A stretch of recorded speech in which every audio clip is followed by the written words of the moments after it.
Okay, so today we have a Wells Gardner K7500. I purchased this recently in a lot with a D9200 that I have no tube for, so I can't work on it or test it till I can get a tube. And then I also got, I believe, a U5000 that I've already repaired. But this has been sitting here for about 3 weeks. I haven't been able to get to it. I've been working on other stuff for other people, and I just got back from Cincinnati, a 5-day trip to Cincinnati. So it's time to see if I can get some more stuff going here. So I have this ready to well, not to test, I should say, ready to inspect and figure out. This was sold in unknown condition or untested condition, just like the other ones. I have one more chassis to work on for somebody. At the moment, there's more on the way, but right now I have one chassis ready to work on for somebody, but the tube that I need to test it on is at my business. I need to go grab that before I can do any work to it. So in the meantime, while I have waiting for an opportunity to do that, I'm going to get to work on this K7500. So let's get it opened up and see if it's missing parts or if it's been cannibalized or what kind of condition it's in, and see if we can get it running. Maybe it'll work right out of the packaging. I can't say. But let's see. It's been packaged very well, very tight, very secure. But when I see things like this, I worry about the neck board.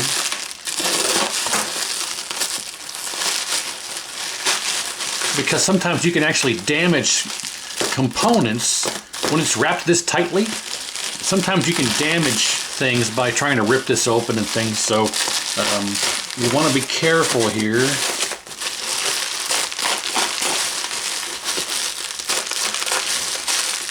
Kind of like a surgeon cutting for the very first time.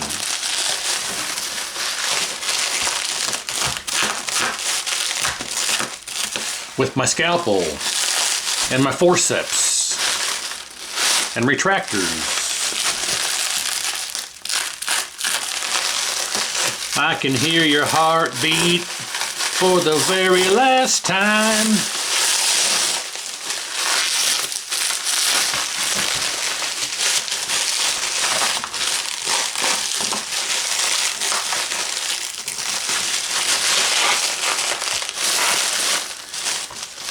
Jeez.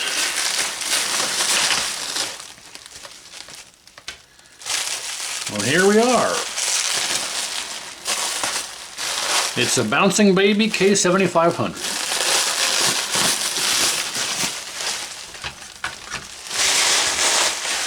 Put all this to the side. And here we have it.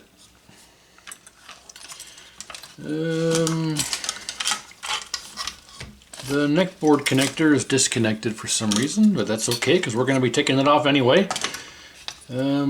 Yep, just like they all are. We got issues here. That one's loose, so there's broken pads on that one. And there's absolutely broken pads on that one.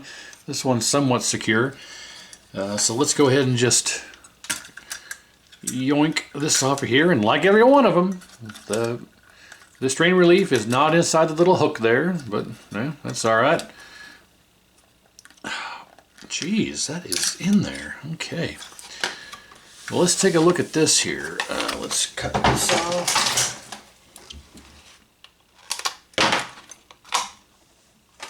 Set this aside. And yeah, relatively high hour. We can see all the burned area around here, very common. Let's zoom in a bit. And we can see that this one is got lifted pads, but nothing too bad. That's actually not too bad. This one here is not too bad either. You can see it's not overly lifted. This one here is a bit worse off. The pads all seem intact. Pads are intact. Oh, sorry.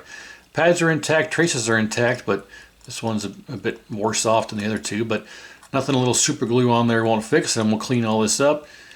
But otherwise, yeah, I mean, it doesn't look like there's any broken traces. These don't appear broken. None of those do. Same thing here. Yep, when I move it around, the trace moves with the pad, so it's not broken. Same thing with these. I think this is all okay, just needs some rework. We don't have anything missing, looks like, but we do have smashed over resistors like always, and this is, yeah. These traces are lifted as well for the resistors. This one here is lifted. This one's lifted. We can see, I can get my knife under there. This one here, that's lifted. They're also, all those are lifted too, and that happens when these get pushed down. So the neck board isn't too bad a shape, nothing that can't be repaired. So we will set that aside. In the meantime here, let's go ahead and our cutoff pots are centered, but our bias pots we'll put all to center just to see what we get. A nice good base to start from. There we go. Let's put that aside and we'll inspect our remote board here. Our pots all seem, well, see, here's another casualty of shipping, is that you can see how these two are basically smashed over, and we gotta lift them forward and lift it forward, and this one's all bent up too. But I like these pots a lot better than the white ones, because these don't break. Because if you smash these, they just kind of go flat. They're already somewhat flat and they get bent over, and like that you can push them forward, back. So I like these much better because the white ones will just crack and break. These are much more beefy and robust, so I like these much better. I got some crap on there, but I don't see any joints that are cracked or broken, so I think, well, you know what? Just so I don't forget, let's go ahead and just hit these real quick. I got the iron going, so let's take that off of there.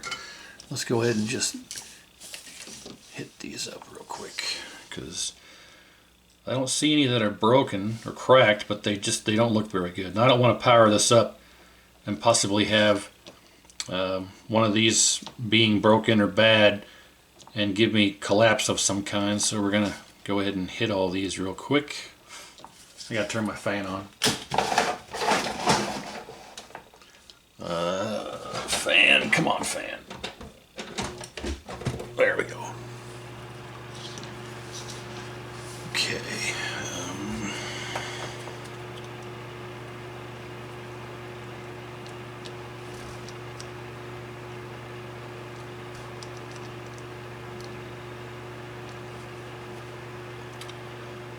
All right.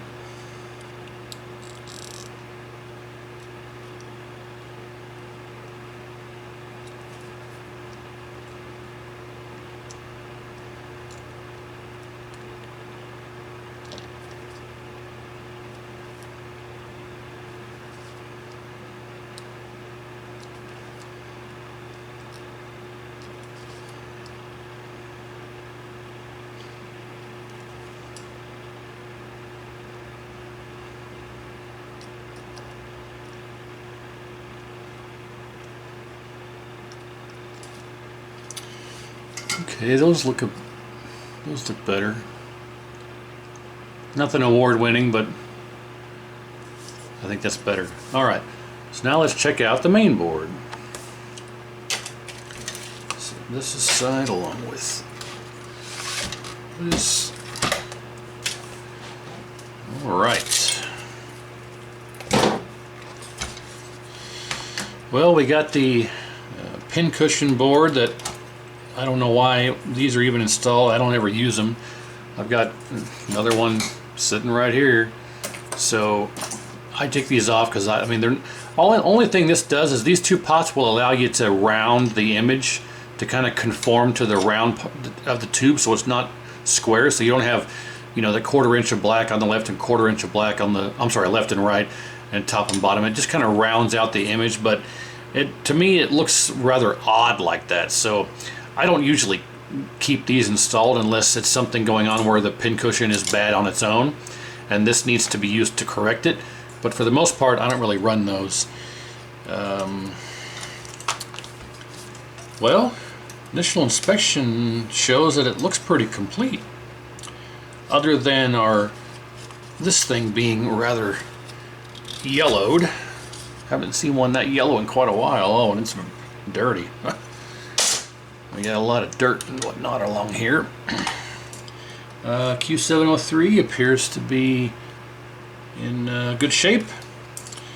Subcontrast is almost all the way up, about 75% up. So we'll wipe it. It looks rather rusted a bit. So we're gonna exercise it back and forth a number of times to kind of get rid of any possible oxidation. And then set it to the center position. And on the K7500, the horizontal hold, you can see the horizontal hold is missing from the remote board. It's not missing, it's not supposed to be there. On the 7500, it's actually on the main board here. It's right there. So we can wipe this back and forth a couple of times as well and kind of set it back to where it was. And you can see they have a provisional spot here for vertical hold. It's not populated, so. Well, caps are all original, absolutely. But I don't see any that are bulging or have any outward signs of issues. This one's been changed. I say caps are all original when I find one that's not. So this one's been changed, we can see that. But all the rest of them, yeah, I'm 100% sure that it looks like, yeah, this might be the only one that's changed. So outward signs here show that, oh, nope. Nope. I see one that's bulging here. Right here, this guy. Let's zoom in on it. And if we get a better angle here, you can kind of see how it's not flat. It's ever so slightly pushed up right here. And if I can see if I can show you. Yeah, see? Compared to this one, compared to this one, you can see how this one's up a bit. So that's not good. I'm still kind of wanting to power it up just to see what it looks like beforehand, so we can see what it looks like after I get all the work done. So worst comes to worst, we can see what happens. But that one there and the rest of them all seem okay. And it's complete. And if we look on the side here, we can verify. It is a 7500 for sure, but I can show you here. We got Wells, the W is missing, but it's Wells Gardner Manufacturing 27-inch 7500. It's kind of hard to see. So this is a 75-inch, but there's not really any difference between the 27 and the 25-inch. You can put a 25-inch on a 27, and it'll still work just fine, in theory. But yeah, so I have a 27-inch tube we can put this on, so that's not a problem. But I want to go through and do all of the testing. And if everything tests good, we'll do our, well, I should say, yeah, if everything tests good with our meter, we'll do our light bulb test. If that passes and we find no other issues, we'll go ahead and power it up the way that it is just to get it before. And then I'll clean it up and I'll do the cap kit and the reflow and all the normal work to it, and we'll see what it looks like afterward. So hopefully there is something we can find here to make it a bit of an interesting video. Otherwise, it'll just be kind of a ho-hum tutorial on what to check on a 7500. But it's always good to be redundant here. There's no reason not to. So it does appear that we are complete. So except for this bulging cap, that's the only issue I see on the top. Let's look on the bottom. All initial signs look good. We don't have any. The solder joints on the power connector look very good. Well, we got cracked video headers here. Zoom in a bit. Our sink here, our sink pin is cracked right there. The Looks like we got a bit of crack on our other sync pin there and our ground. That one there is not looking good. So we got some issues with our header pin, so we'll have to reflow that before we turn it on. Matter of fact, I might as well just do that right now since I've got this here. So let's just do the header pins here.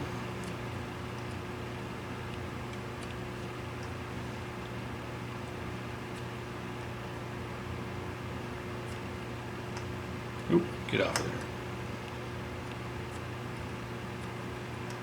Yeah, all three of the sync pins were cracked. The ground, the positive sync, and the negative sync were all cracked. Wow. Looking at them from this angle, they were pretty bad. But it's all good now. Yeah. There we go. Okay.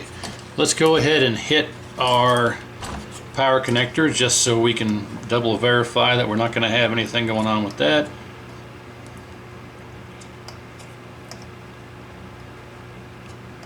The power connector and the video header pins are always 2 points you want to inspect closely before powering it up, because you'll think that maybe, hey, I've got, oh, that's not good.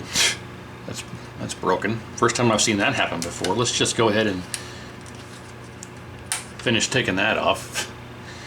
That sucks, but not a big deal. I can always rob this from another parts board. And I also mentioned, like, if the was it just one of the videos just prior to this, we had that R760 on the K7500. You'll notice that there is no R765 or R760. So if you have HOTs that are going on the 7500, it's different stuff to troubleshoot. I believe that this resistor here and this resistor here are for the vertical circuit. So if you have a HOT that keeps blowing, it's a different circumstance on the 7500. But when we ever get to that point, we will talk about it. So yeah, I think for the most part, we're ready to do some testing and see if this works and what we get. Yeah, I don't really see much else. I don't see anything that needs immediate attention except for this here.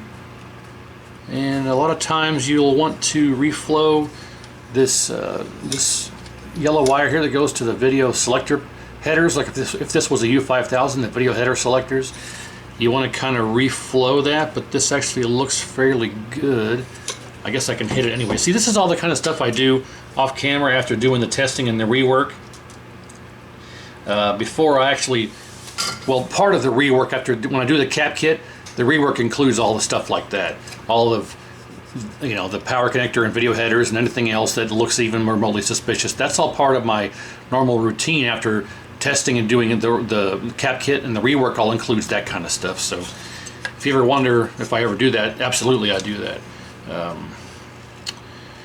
Yeah, okay, so let's do our testing. Hey, if everything tests good, we'll do our light bulb test, and if that works, then we'll power it up and see what we get on a before image, so we can see what we get on an after image.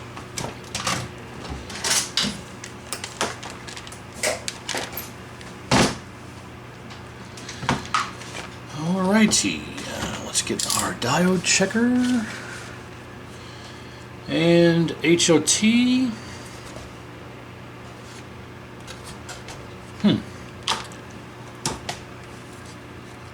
I gotta hit this solder joint, does not look good. I'm gonna hit this real quick. Hit it and quit it. But I'd rather stay and play. Alright, so if we go here to here. Oh, god dang it. HOT is shorted. Come on, there you go. Alright, I guess that means our Q703 is going to read 0.6 to each side. We go to center. Let me zoom in so you can see what I'm doing here. Let's go to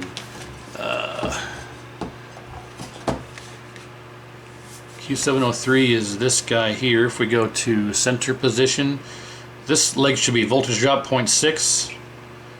Other leg should be 1.0. Let's do that again. 0.6. This should be 1.0, but if the HOT is shorted, it'll be 0.6 as well. Yep. So it should be 1.0, and it should not beep. You hear the beep. It shouldn't do that. It should be 1.0 with no beep, but that's because our HOT is shorted. Well, now, hey, I just mentioned it. Well, I don't know if the HOT keeps shorting. I just know that it's shorted. And that could be because of this bad cap. I don't know. So the problem now is that with the HOT being shorted, I don't know if I want to power this up with the original caps. Maybe I can replace just this one cap and power it up. I don't want to blow up a HOT unnecessarily. So now I kind of want to just go ahead and we'll test all of our stuff again just so we can go through that. But I kind of want to do the full cap kit, the reflow and the rework and everything before I turn it on, because I don't want to blow up an HOT unnecessarily. So I don't know if I want to just change out that one cap, this one cap, or not. But I think what I'm going to do is not risk it. I think I'm going to do the full cap kit and the reflow and all the rework, change out the HOT, and then we'll turn it on, because I don't want to blow up an HOT unnecessarily. They're like $8. These are like $8 a piece, and I don't want to waste $8. So there's no reason to do any of that just to have it blow up again, because I don't want to do that. So I'm going to do that. Let's finish our testing. If nothing else tests bad, we'll do our light bulb test, make sure our power supply is good. Then I'll change out our HOT and do our full rework and cap kit, and then we'll test it and see what we get. Because there may be something else wrong, I don't know. So that being said, let's continue on. Let's put it back the way that we had it, like this. Okay, and we'll zoom in just slightly. All right. Okay, where are we at here? So, voltage regulator over here, we should get, I think, voltage drop to this one. Yes, 0.5. Oh, you can't even see what I'm doing. Gosh darn it. Okay, here we go. All right. These 3 pins here are HOT. I'm sorry, not HOT. Voltage regulator. So from this point to here should be our voltage drop, and then this should be 1.0 on this one. There you go. That's what Q703 should read. So our voltage regulator is good. Our R104 should be 10K ohm. 12K, 10 to 13. You'll read this anywhere between 10 to 13. That's a good. If you have one that's like 16, it's out of spec. Anywhere between 10 to 13 is usually good. Okay, so just based off those 2 readings, our power supply section should be good. Only thing left is our switch mode power supply chip, which if we read this here like this, if we go this pin here to here should be voltage drop.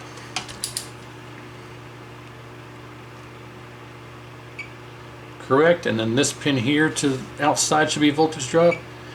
And this pin here to here should be, I think, 1.5, 1.6, close enough. There's 1.5, yeah. And then from here to the outside should be 1.0, or no, 1.7, 1.7, 1.9, and close enough, good enough. Okay, so your middle 2 pins are your ground. You put your negative lead on let's say pin 1, 2, 3, 4, 5, 6, 7, 8. So your negative will go on pin 3, and your positive goes on 4. That's going to be a voltage drop. Negative on pin 2, positive 1 should be voltage drop. Pin 5, 6, ground on pin 7, and positive on 8 should be 1.5. And ground on 5, and then positive on, I'm sorry, 6. Negative on 6 and positive on 5 should be 1.7, but there's 1.7, close enough, 1.9. So that's how you read that. Those are good readings for this chip. Those are good readings. If you get into anything oddball or abnormal from that, I'd say you might have a bad chip. But if your light bulb test fails, your power supply chip's probably the problem. If it doesn't fail, it's probably good. I say that, but you could have other issues here. You could have a bad R104 or diodes or resistors in here. But for the most part, if this chip reads good, just like I showed, and this reads good, and the voltage regulator is good, then you most likely have an okay power supply section. But with this cap here, I'm doubtful. We'll find that out. So we got our power supply section verified.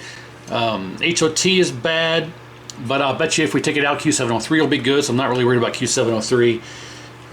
What is next? I guess Q703, HOT, power supply section. That's about it for what I want to test for power, but let's test, just out of curiosity, our vertical stuff to make sure we're not going to have vertical collapse. And just so you know, so R303, this guy in here should be 1.2 ohms, roughly. Oh, that's too high. Uh-oh. Let's test it more reliably here. The bottom side. 3.4, that's way out of spec. Should be about 1.2. So I'll bet you we have vertical issues as well, but I'm not going to mess with it because I want to find out if we're going to have issues or not. Now D302 is right next to it, and that's good. So R303 is slightly out of spec, but it's not open or way out of spec. So we could have vertical problems, and I believe R823 is part of the flyback circuit, but it's right here, so we'll test it anyway. It's been known to fail. It should be around 1.2, I think, as well. See, that's reading high also. Interesting, very interesting. At least I'm going off memory. It could be, I mean, that could be correct, but I think it's also supposed to be about 1.2. But we'll find out. So that's interesting. D603 should read one way and not the other. So that's this little diode in here next to the vertical IC. So we go this way first. That's the way, that's the correct reading. If I flip it around, it should not read the other way. And it does not. So our vertical IC should not be shorted. So that's good. Let's test. I think this is 400 ohms, if I recall. No, I think I'm wrong. It's been a while. Yeah, I think that might be right. 56 ohms. That's the 400. Okay, there's the 400 one. All right, that's correct. Well, except for R303, everything seems to be okay. Okay. Let's test our vertical IC to make sure none of the pins are shorted except pin 5. Pin 5. 1, 2, 3, 4, 5, I think, is our ground. So we'll go to ground here. Let's just grab this right here, and we'll go to continuity. And I think it's 5. 1, 2, 3, 4, 5 is ground. We should have no continuity. So 1, 2, 3, 4, 5, 6, 7, 8, 9, 10. So our vertical IC is not shorted, and our diode reads good. So in essence, if we do have vertical problems, it's either going to be R302. I'm sorry, D302 is the D302. R303 is the resistor. R303 or bad caps are really what would cause a vertical problem if we have a vertical issue. I'm just interested to see what this resistor here also reads. It's I forget what that one is. Let's read what this one is. 1.4. Yeah, that's probably good. Okay, well, I think the time has arisen to replace the HOT. I guess I can go ahead and take it out and verify the Q703 reads what it's supposed to, which I'm sure it will. And yeah, I'll take this out. I'll verify Q703 reads properly. Then I'll do the light bulb test, and then we'll see if that works. If it does, then I guess I'll go ahead and put it back in the L100 and do the full reflow, rework, and cap kit, and then come back, and HOT replacement, of course, and then turn it on and see what we get. So let's get this HOT out of here.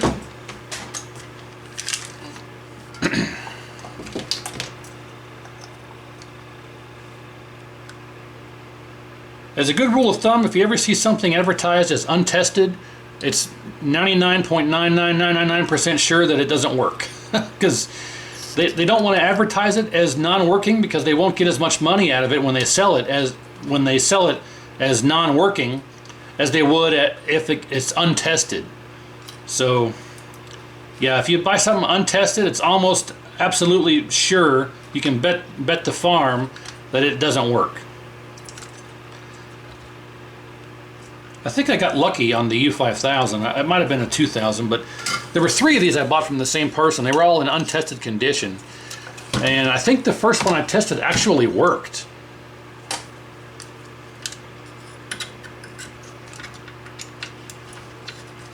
I think this one might have been exposed to high humidity or sitting outside or something, because a lot of these screws have rust inside of them.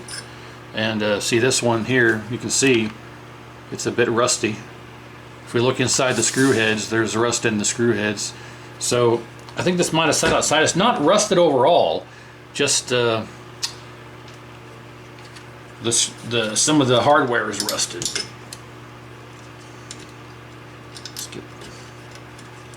I got a cap in the way. Well, that's a genius design there. I can't get the screw out. I can't get this damn screw out because that cap's in the way. Who designed this stuff?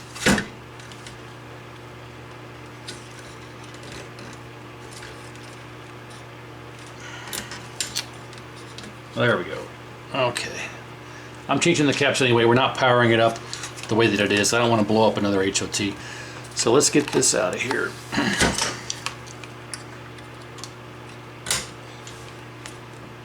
What in the heck?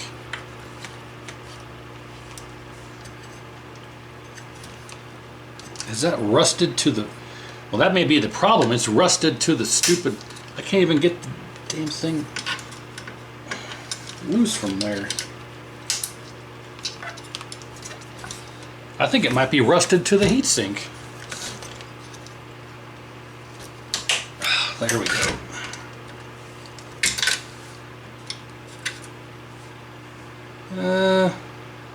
I don't know, maybe.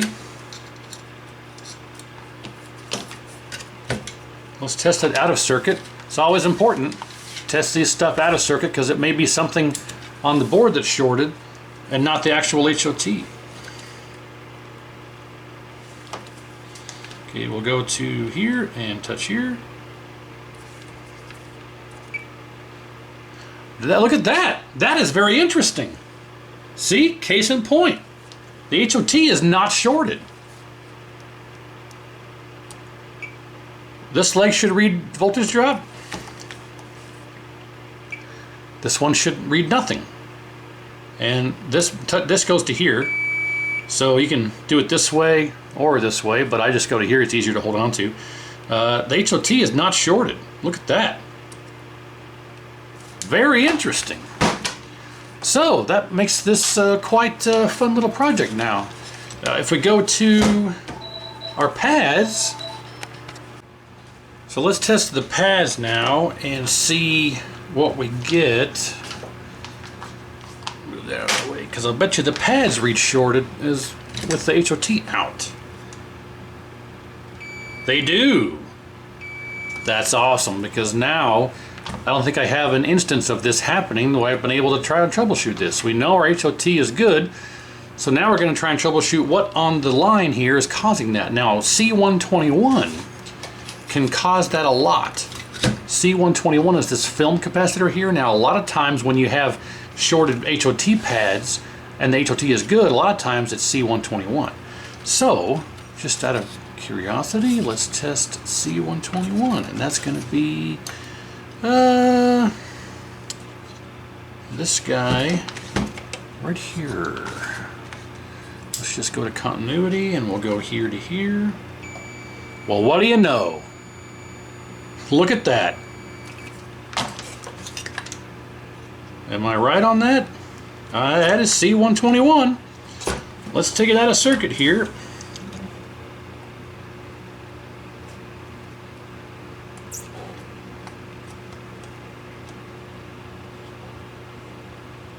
The real question is, what caused C121 to go out? It is known to go out just kind of by itself, but usually there has to be some type of reason for a component to fail, and let's just, over time. So here's the cap. let's test it. Place your bets. It's not shorted. It's open. Well, not open, but the plot thickens. Let's put that aside. And do we still have a short across here? We do. There's something else. Very interesting. Well, what else on that line would cause that? Look what happens to be attached to that. If you follow this cap that is bulging is on this line, which follows right to one of the legs of C121. So any bets on whether this cap is the cause? Let's get it out of here.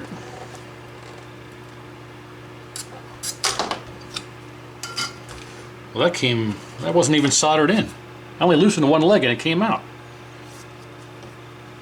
Well, there's the cap. And it is wobbling all around.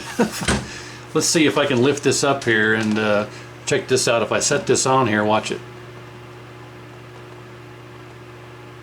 It's wobbling all around. Absolutely bad cap. So, with that out of there, let's just go right to the source and ask the horse. He'll give you the answer that you endorse. And see if our HOT is still shorted. And what do you know? Look at that. We had a cap causing a short on the HOT line. Look at that. Beautiful. Now let's test the C121, which was right here. And if I can move this over. Look at that. Fix that as well. Let's test our cap. I mean, caps don't short that I'm aware of. I've never seen a shorted capacitor. Well, I say caps don't short. I don't know for sure, but I have never seen a shorted capacitor. Look at that, dead short. We've got a capacitor that's a dead short. Am I wrong in saying caps don't short?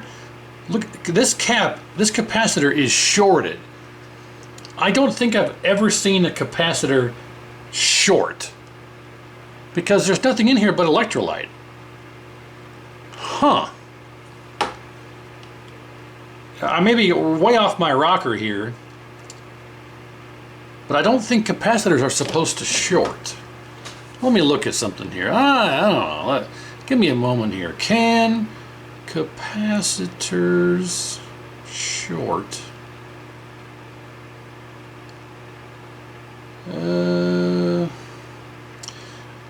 Electrolytic capacitors do deteriorate if not used for a long time. The voltage withstand will go down. Blah blah blah. Electrolyte can vaporize. It dries after a few years and loses its... Well, I know that, you stupid Google.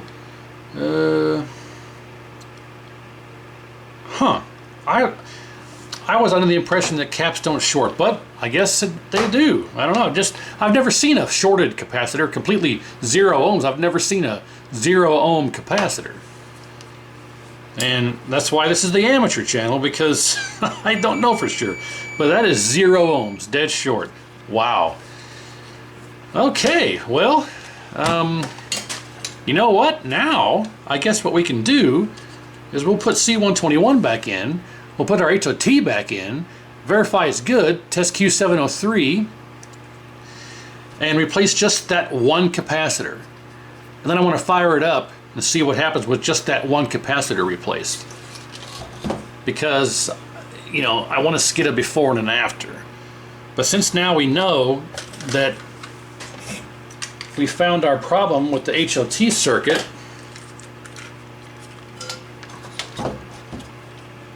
am I blind here? I'm blind.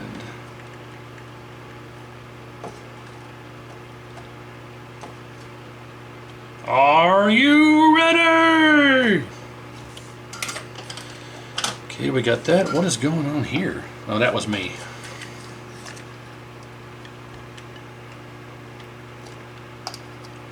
So if we look right here, the cap actually came out without me having to even touch this solder pad.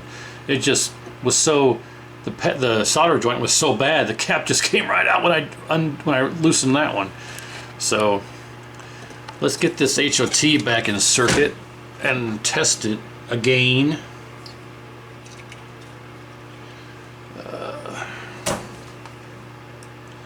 And make sure I didn't damage this other capacitor trying to get it in there.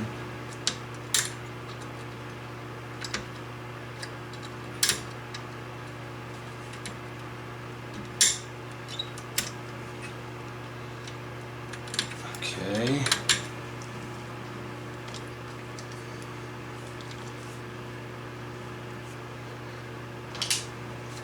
If you could even see what I'm doing, that'd be nice. Sorry about that.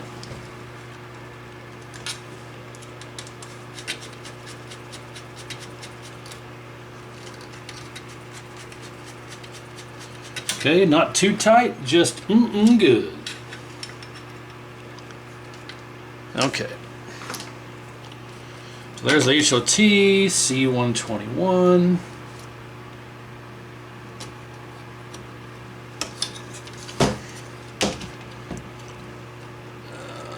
Right.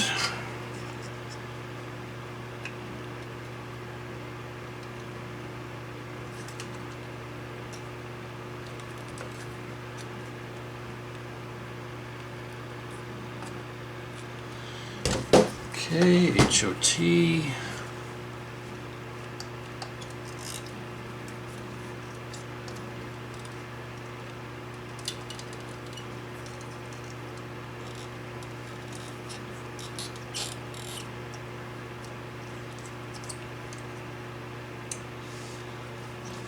Alright, now we can test HOT again in circuit.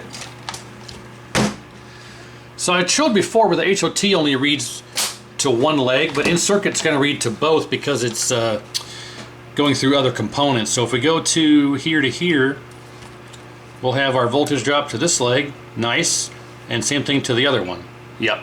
So HOT is now good. Q703 now should ring 0.6 voltage drop to one side. Other side should be 1.0. 0.957, close enough. Hot jambalaya. All right. So we're back in with C121, HOT, Q703 is good. So I guess now I need to put a new cap in this location, and then we'll do our light bulb test. If that passes, let's turn it on just the way that it is and see our before image. Let me find a cap here for that. Does that see, what cap is that? That was a 200 volt 100 microfarad. Do I have a 7500 cap kit? 49, 5000, Neotech, Mortal Kombat 2.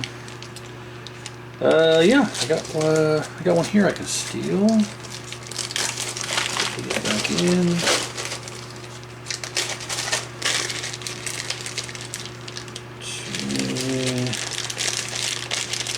Let's see, here we go. 200 volt, 100 microfarad. There you go, let's see here. There you go. So let's set this aside. Put that down here. Yeah. Let's set this there. Okie dokie. Okie dokie, Smokey.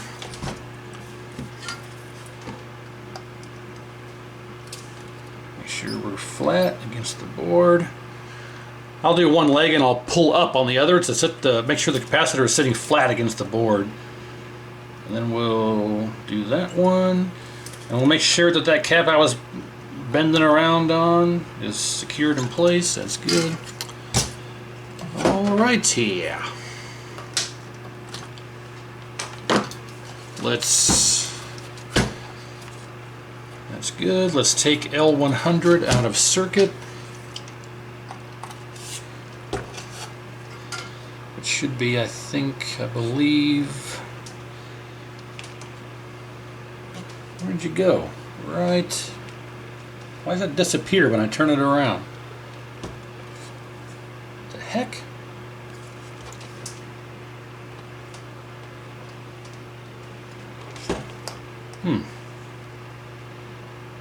I know where it's at. Why does it always disappear on me? And I'll go ahead and remove this. Okay. So let's get our stuff out of the way here. Set it off to the side. I've already got light bulb and jumpers here from the last time. Zoom out. Roughly there. Alright. So let's grab L100 and L100. So this will go to our bulb. This will go to our meter. And we're hoping for somewhere around 125 volts, which will, using this bulb, 120, it's only a 23 watt bulb. So the B plus draw on the power supply will be much higher than what it would be if we were using an actual tube. So around 125 using a 23 watt LED will end up and translate to about 117 or so when using an actual picture tube. So we'll go to volts DC and let's put it right there. All right, so we'll clip on our positive lead to here. Actually, where did it go? Here it is, positive lead to here. Okay. Get that out of the way, negative lead to here.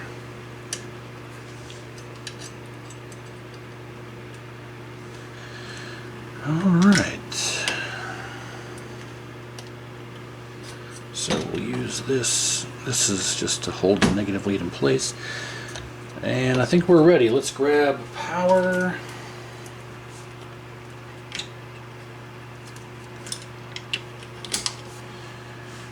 Okay. Let's turn it on. Is it going to blow up first of all? Let's see. Let me turn off my fan in case something does pop. We'll be able to see and smell it. So 1, 2, 3. Okay, we got B plus generation. And we're hoping to see it down to about 125 when we put this load on it here. So 1, 2, 3. Yes, 131, that's pretty high. Our B plus is high. It should be about 174 and about 125 under load. So that's a high setting. So I'm going to lower it to about 125. If I can, because we want 125, like I say, will eventually relate down to about 117. So I'm going to turn this off. And can I turn the pot? I am not going to be able to turn that pot. It is coated in glue. If I try, I mean, I can't even cut the glue loose because it's all the way around and under the pot, part of the pot you turn. So I'm going to have to replace that pot before I can even make some adjustments.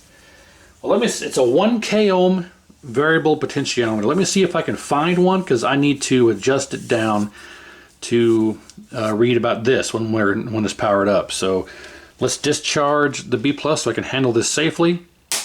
There we go, and as you can see, it's 0. That starts climbing back up, but nothing to dangerous levels. So yeah, I need to see about getting another pot so we can adjust that, because I guarantee that is not going to be good. We're going to end up being around 121 or something on our B plus. That's too high. So let me see if I can find a pot. I got to cut away here and see if I can find the right pot. We'll get it replaced and then we'll test this again. Okay, real quick, I have this U5000 here that I've been using for parts. Obviously, as you can see, it's a donor chassis, and the B plus pot had hardly any glue on it at all.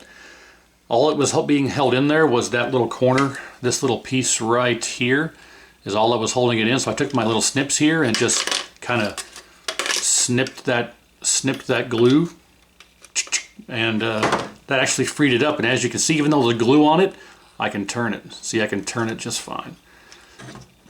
So with this being able to be turned, I'm going to just simply take this one out of here, put it in here on place of this one, and that should solve our problem, and we'll test again. But you can see from this one that it's just completely coated.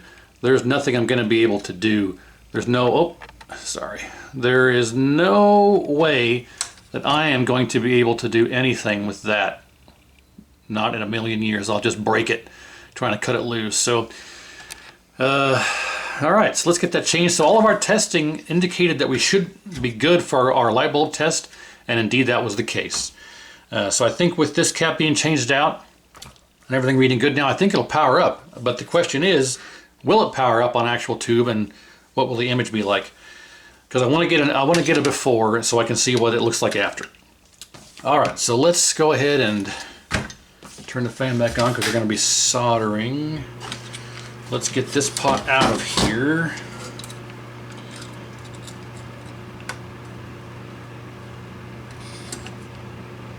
Why waste your time? You know you're going to be mine. You know you're going to be mine. Why waste your time?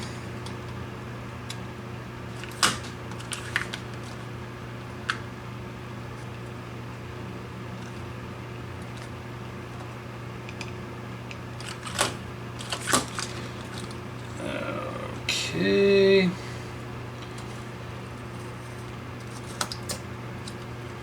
Easy enough. Hopefully this will come right out. Da-da-dun.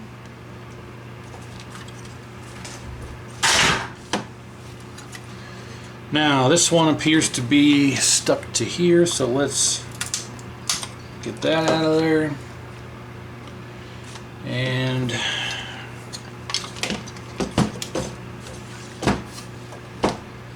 okay.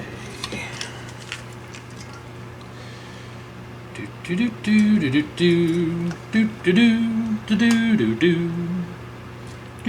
do do do do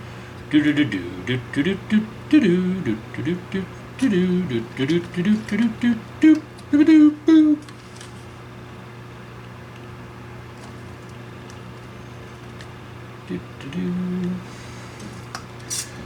Come on, giant ground plane.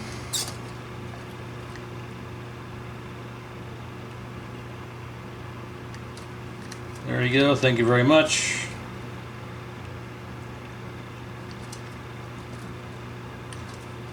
Okay, now this one should come right out. Hopefully just as easy. And let's grab this here.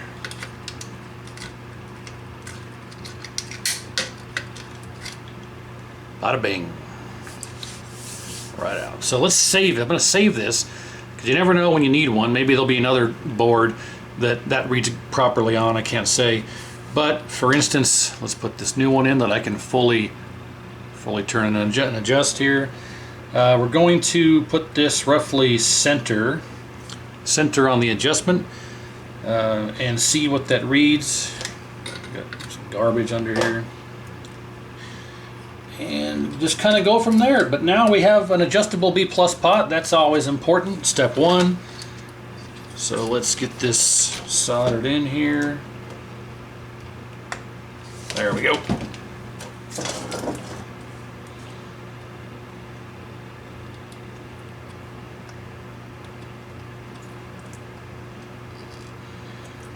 Now unfortunately, yeah, if you have to adjust your B+, it has to be, for this series of chassis, the 2000, 5000, 74, 7500, it has to be 117 volts DC. It can be around 118, 116 and a half, but if you're traveling up there to 119, 120, 121 range, that's going to be a bit too high. So we want to make sure that it's set properly. So you're going to have to change it out as the only real option. So right now we're dead center on our selection there. So let's zoom back out and let's do this testing again. See if I can adjust it down to about 125-ish, which again should translate to around 117 when it's under a full load on the picture tube. So let's set this here, volts DC. We still got our lead on our power, so let's go to here. And here, this is why it's important to do this test, because you want to make sure your B plus is always set properly. Oh gosh, darn it. Get out of here, you stupid cables. Cable guy! Set this here. I gave you free cable. Yeah, it's trickled back up to 4.5 volts on its own. After we discharged it, I can discharge it again back to 0. There you go. So, alright, we got this for our bulb. We're set up to read. Let's plug our power in. We want to see if we can adjust our B plus to around 125. So let's turn it on. And we have, that's much better. 175-ish, 78-ish. So let's see if we're closer to 125 now. 123 point. That's going to be very, very darn close. Very darn close. But I don't want to reach in there while it's powered. So let's turn it off and discharge it. Let's turn it to the left a bit and see what that does.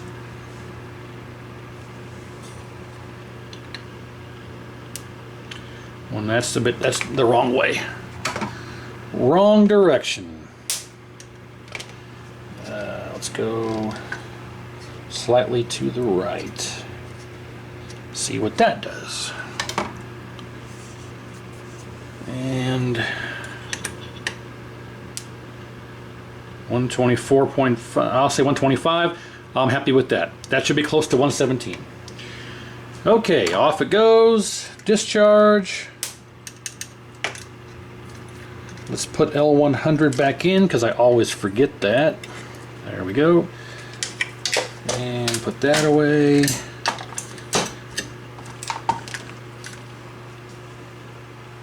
Put those away. This away.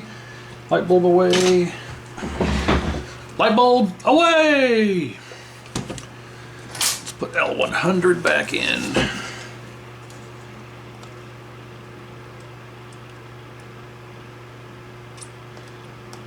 Okay, I think, correct me if I'm wrong, but with L100 back in and everything testing good, I think we're ready to give it a try. I'm not worried about fixing any of this yet, this fun, because it's all connected and there's no, well, we can test for continuity real quick. Let's see. Hello, I love you, won't you tell me your name? She holds her head so high, like a statue in the sky. Her arms are wicked and her legs are long. When she moves, my brain screams out this song. Sidewalk crouches at her feet like a dog that begs for something sweet. Alright. Yep, I think we're good enough just for some testing, just to see if it works. So let's get it back together right now over me. Back together right now. The chassis.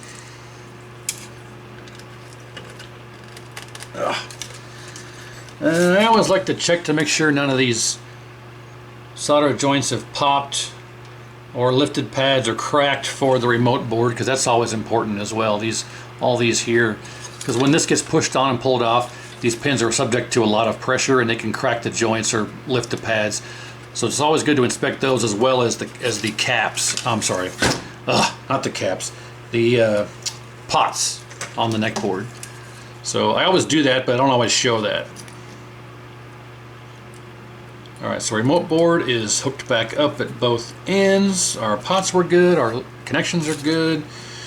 Nothing else is missing. We got the cap replaced, everything checks good. Light bulb test, B plus is set.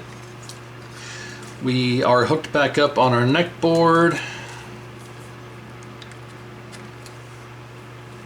And focus wires in, strain reliefs installed. There we go.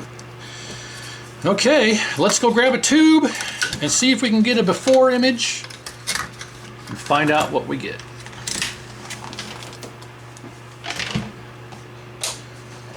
Soldering iron off for now. Okay, all right. Let's see what happens. All right, so I got a dedicated 27-inch K7500 tube and yoke assembly. Got the chassis set up, ready to go. We got our B plus connected, and as we can see, the test point is right here. There's a little TP202. Focus up. Not sure why it's having a hissy fit with focus, but right there, see B plus test point 202. So we hooked to that, verifying we don't. Well, we can touch this leg of the resistor here because it's sharing the pad, but I like to just make sure, and so there we go. So we're hooked up to read B plus. We're stagnant here at 0.162. Stagnant, is that the right word? Static, or static, sitting here static at 0.162. We have our remote board at the ready. We don't want that to touch the frame, so let's, there. I don't want this to slide off and touch actually this metal desk. So remote board, ready to read B plus. We're hooked up. We got neck, anode neck, yoke ground, video, power, and remote board. Like I say, yeah, I haven't turned it on yet. And oh, I almost forgot. On the 7500, there's a little transistor here. If you ever wondered what that little red connector is for, it's a transistor. Now on any other chassis, they mount that transistor right there. Now, I don't know why. Maybe somebody else that has more information on this can tell me in the comments. You know, type down in there what you think the reason behind this is. But you can see that they removed that transistor from the heatsink and just ran it on some wires over to right there. I don't know why. Maybe because the heatsink was getting too hot and damaging transistor. I can't say. But on the K7500, that's a width transistor. That controls your width, your horizontal adjustment size. If you do not have that transistor hooked up on the 7500, you will not be able to control the width of your image. And I'll see if I can demonstrate that. But if this is not hooked up, a lot of operators will take this chassis out and not remove the transistor. You have to get a replacement. But if that's not hooked up, you'll have about, I don't know, 4 inches or so of black on each side, and you will not be able to adjust the width at all. It will not work. Also, if it's plugged in upside down, if you take that connector, flip it around, hook it up, it also will not work. It has to be installed exactly as you see it right there in order for you to have width control. So I'll see if I can demonstrate that if this works, maybe now or later. But okay, the only thing we had wrong so far we found was this bad cap and not being able to adjust B plus. So hopefully, if my theory is correct on this being about 125 on the light bulb test, and it should end up around 117. Hopefully my theory is correct. Actually, my hypothesis, I talked about this in another video, it's a hypothesis, and once you prove the hypothesis, it becomes a theory. So hopefully my hypothesis is correct. So yeah, we're ready, let's turn it on. Count to 3. I have an actual Cruising USA board here for medium resolution testing, so let's go ahead and try it. Actually, I always forget. Let's turn off the light here so we can actually see what's going on. And, okay, 1, 2, 3.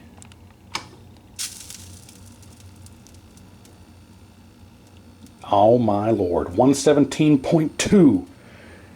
Damn, that is fantastic. So my hypothesis is now a proven theory. And it works, but we've got some issues here. Let's turn down, oh wow, contrast all the way down, brightness all the way down. What is going on here? Look at that. There's all kinds of stuff here happening. The flyback is way too bright. Let's turn that down. I need to use my screwdriver here. And, okay, one moment. It's got a bunch of glue in there. And roughly there. Okay, contrast is all the way down. So we need to do some serious adjustment here on our pots for the next. So let's just put these all at 1/4. We'll start with that. 1/4, 1/4, 1/4. Okay, those are all at 1/4 adjustment. All right.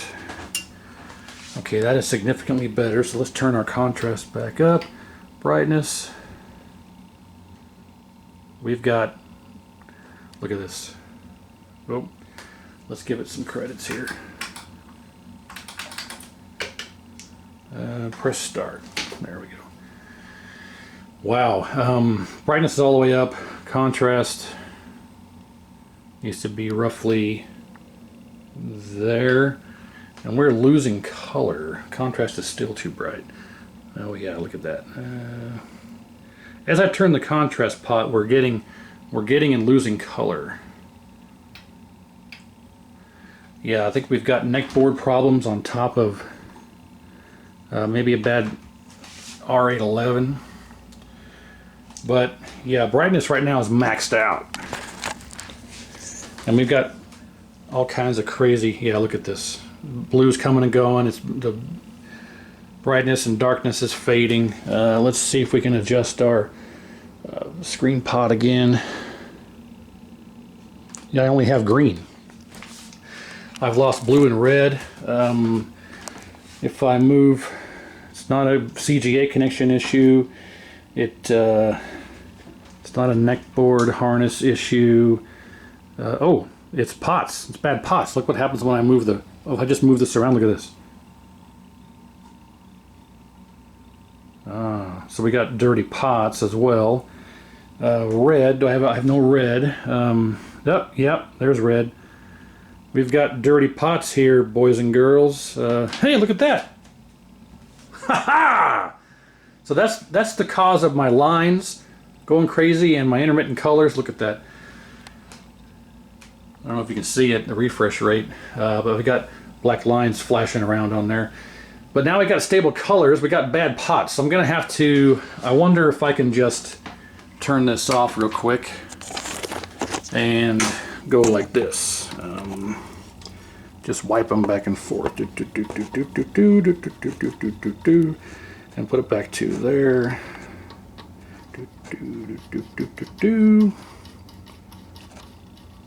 Put it back to there.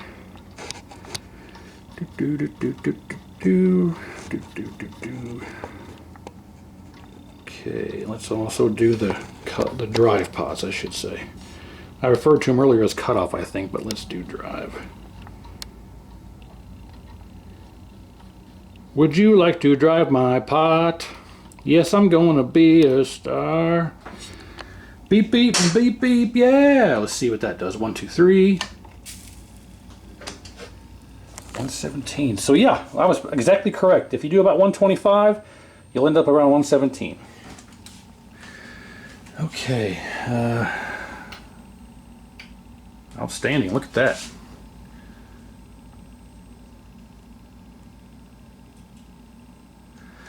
We still got kind of jumpiness here, but I'd say we need to turn brightness down because it's still not quite high enough. Let's see if we can adjust this.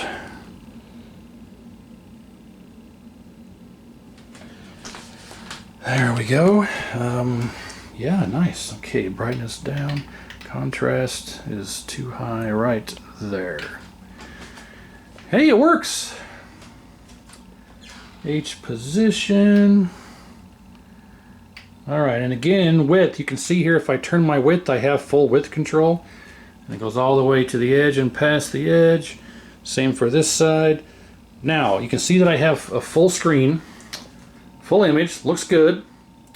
Now, if I just simply disconnect this transistor here, just going to unconnect it, watch what happens. Bloop. Now I've lost my, well, stupid. I got to get something on the screen here. Yeah, I don't have any way to select. I've still got the jumpiness. You can see the black lines in here and it's jumping up and down.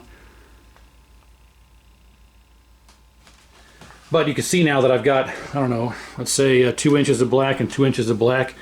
If I hook this back up without really doing anything, let's see if I can get this aligned here. Watch what happens. Bloop, comes right back. So you absolutely have to have that installed. But for what this is, being original caps, that looks great. I mean, what do you think?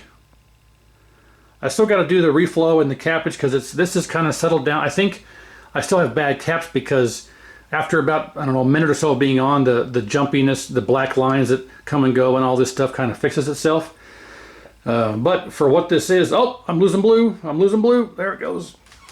Oh, yeah, I still got bad pots. I'll see if I can spray some deoxit in there and clean those up. So, oh, I hit the board there.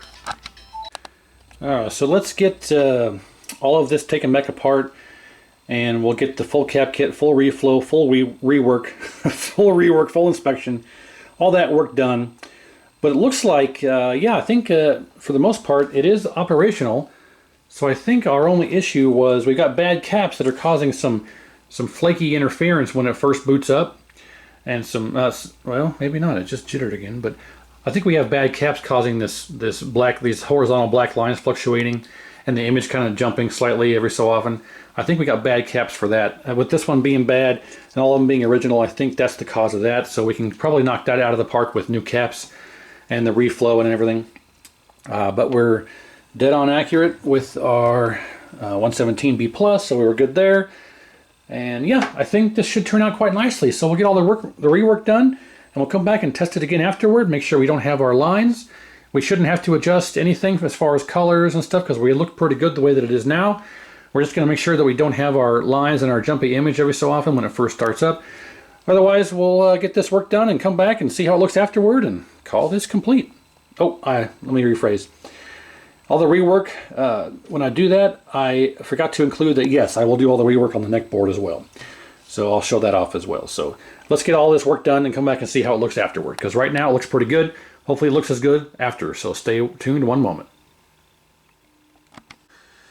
So just like that, all the work is now done.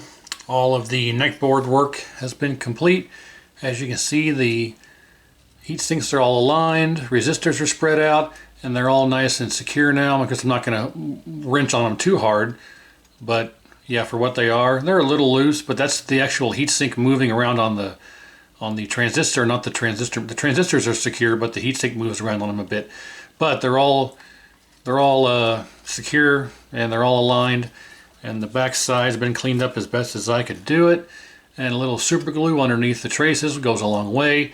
Everything's reflowed. All of the it turns out I think some of our color issues were due to the color pots not necessarily being dirty, but I had a couple of bad solder joints on these pots. So I got that done, as well as the reflow on anything and everything that needs it. All the rework done on the transistors. And yep, neck board is complete and done. And the main board as well, full cap kit, full reflow, full inspection, everything and anything that needs done has been done. And I did also replace R303 because I used another known good K7500 that I have. Actually, the one that was on the tube that we tested this one with, I checked that one, and R303, as I suspected, is 1.2 ohms on that other one. So I mentioned before that R303 should be around 1.2, 1.5, between 1.2 and 1.5. So it should be around 1.2 normally. And this one was reading, what, almost 4? So I installed a replacement from a donor chassis, and actually it was the last one that I had, so I'm going to order some more of these R303s. But R303 is supposed to be 1.2 ohms normally. So check this out. This is the one that I robbed and installed from a donor chassis. This one right here. And I think that may have been the reason we were getting those horizontal black lines flickering on the screen. I think it may have been partly because of bad caps, but also partly because of this resistor was way out of tolerance. So if we go to this resistor here and we check it, this is one that I removed and installed from a donor chassis. If we check this one, 1.6, so close enough, much closer to 1.2 than 4 is. So that's good. Now, here is the one that used to be installed in this chassis that I removed, and let's see what it reads out of circuit. 4.1. So yeah, R303, it should not read that high. If you read that high, I would replace it because it's supposed to be 1.2. This one could be reading 1.6 in circuit, but out of circuit it's closer to 1.2. So I'm much happier with this than having this in there, especially long term. So I wanted to point that out. So I got that changed out. Otherwise, I think, yeah, we are ready to hook this back up and see if we shouldn't have to readjust anything. It should all be the same. Caps shouldn't really affect the B+, so I'm gonna just leave that the way that it is. But we'll go ahead and hook it up and verify it's still 117, but I should not have to adjust it. And otherwise, yeah, it shouldn't have to need a color adjustment, or for the most part, caps don't affect color. I say that because there could be issues where you have, you know, dark image or something like that that's caused by bad caps because the tube is dark, or the caps are causing the tube to be dark. But for the most part, in most cases, if you have, you know, missing colors or bad colors, caps usually won't fix an issue like that. It's usually caused by something on the neck board or something on here, like for instance R811.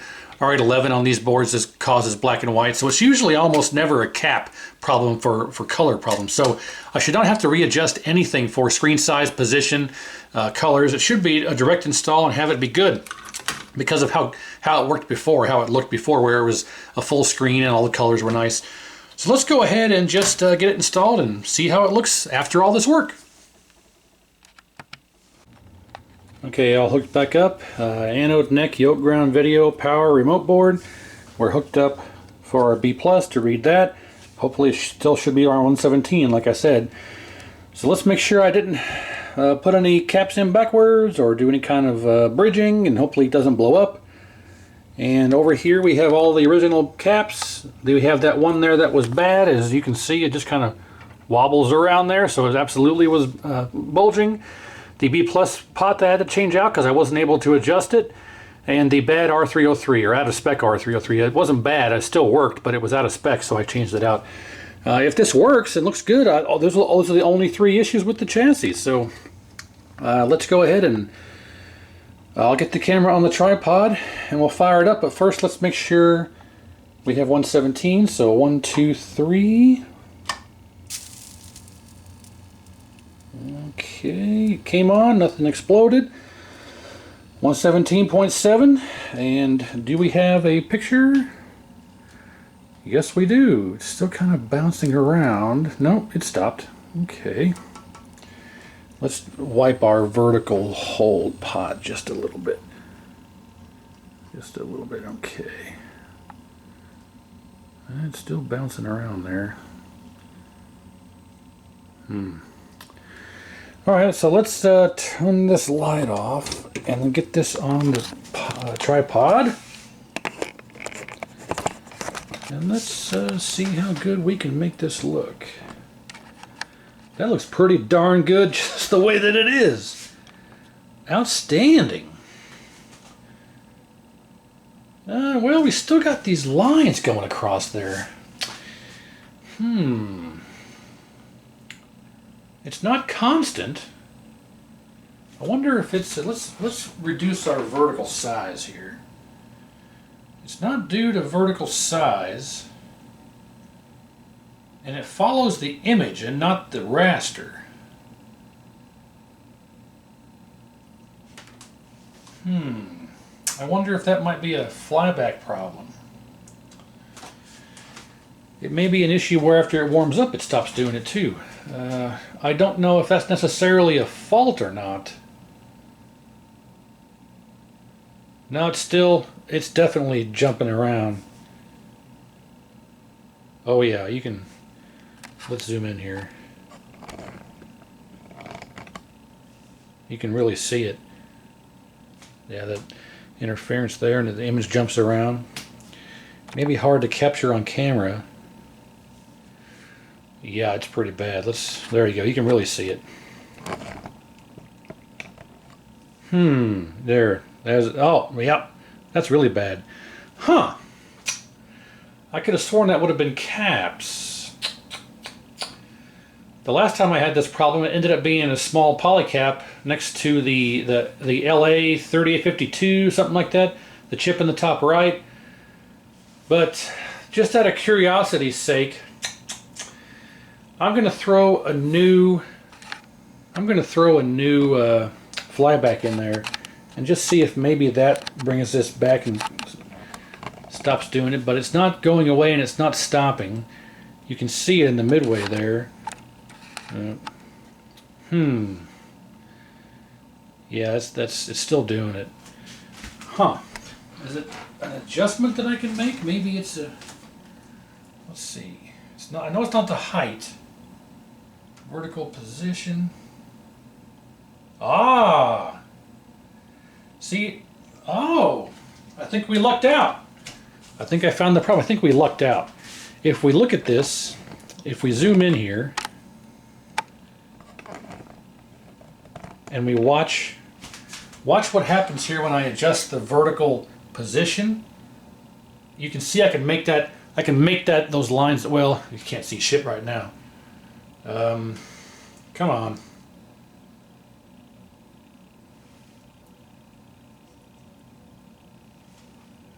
Cycle through. There we go. So as I move the vertical position, you can see that I can create the lines. See that? I can create those interference lines that we've been seeing and I've been talking about. So I think we have a vertical position pot that just needs wiped back and forth a bit. And yeah, I think that, see, I can create it. I can make it happen by moving in the vertical position. If I set it there, you can see now that it doesn't happen anymore. I think that was it. Well, I'm glad I tried that to save me some time because it would not have been the flyback. Okay, well, with that being discovered, we'll give it a few moments here to test, and I think that we've got a successful repair. Press start. Yes, I will. I do believe that I will. Choose race. That's kind of a personal question, but I'll go ahead and choose the Arizona track. How about that? Oh, I don't have a pedal. Well, that looks pretty darn good. Pretty darn good, if I have to say so myself. It's a bit out of focus. Let's see if we can focus it up a bit. I need my screwdriver, and I need to use a little bit of light here. Let's see what happens. Well, let's see. Right there is about as focused as I can make it. But that looks pretty good, I must say. So we had a bad capacitor, and otherwise, yeah, that R303 was slightly out of spec, and we had the B+ pot that needed to be changed out in order to adjust it. But yeah, there you go. I think that looks pretty darn good. The colors aren't perfect, but I'll say that we have a nice square image, and everything is in focus. As much as it needs to be. And yeah, I would say that we're doing pretty good. Oh, whoa, hey, sorry about that. So there you have it. I will call this a successful repair. I'll add this to the collection as a spare chassis for the, I got a 27-inch 7500 in our Gauntlet Legends and NFL Blitz at the arcade, so I need to have a couple of these as spares. So I'll keep this as a spare in case one of the other ones go down. But in the meantime, yeah, another successful repair. So thanks for watching. Hopefully you learned something. Like, share, and subscribe if you want. And stay tuned for the next repair because I got 3 boxes here behind me that are in the queue waiting to get worked on. So see you then.